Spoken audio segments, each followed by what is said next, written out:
born and raised in Jewish Atlanta, but I actually came to Jewish Federation of Greater Atlanta kind of by mistake. And it really started when someone sat in my living room and said to me, "Renee, it is never too early to think about the future you want for your kids." And that is how I started my service on a board for a high school in Jewish Atlanta when I had a 4-month-old. And from there, the rest is sort of history, and I have been at Federation for the last 9 years and very excited to be taking on this new role. So my journey was shaped by things like going to Camp Ramah and Hebrew Academy and being very active in USY at AA Synagogue. But my commitment was really shaped by watching my parents. And I grew up in a household where my parents had their jobs all day long, and then we would sit down and have family dinner, and then they would go to a committee meeting. And I was constantly shown the way of what it means to be involved in the Jewish community, to take leadership roles. And I'm very grateful to my parents for that.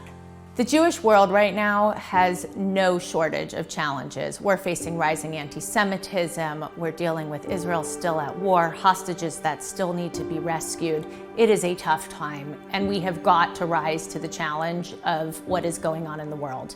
But here in Atlanta, we are also facing so much opportunity.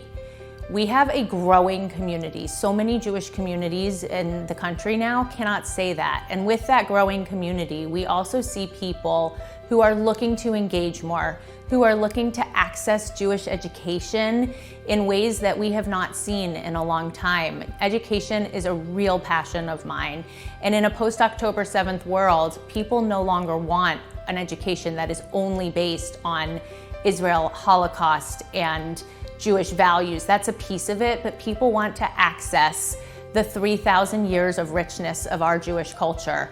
And we have an opportunity to take all of the entry points that we already have through things like PJ Library and Gather Grants and our various programs, and to start to move people along into deeper engagement, more education, adult education. There is no shortage of challenges, but there is so much opportunity in our Jewish Atlanta. One of the things that really excites me about this community is that I know we are a community that is poised to go from strength to strength. I look at the research that we did this summer, and it shows that we have so many young people in this community. We're 85th percentile in the country on people under the age of 55.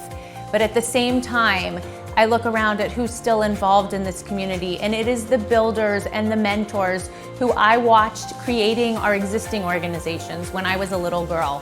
And I know that when we leverage our builders as our mentors and our young people who are so eager to get engaged and ready to step up, Jewish Atlanta is only going to continue to grow from strength to strength. A lot of my friends have asked me why I want this role, and they remind me that it is a big job and a lot of work. But I have to tell you that I feel like the luckiest girl in the world, because when I come to work every single day, it is personal. I think about my 3 kids, and I know that I am building the future for them. I think about my parents, and I know that I am making sure that this community will have the resources they need as they continue to age. And every day is a new challenge and a new opportunity, and it just makes me so excited to be taking on this role.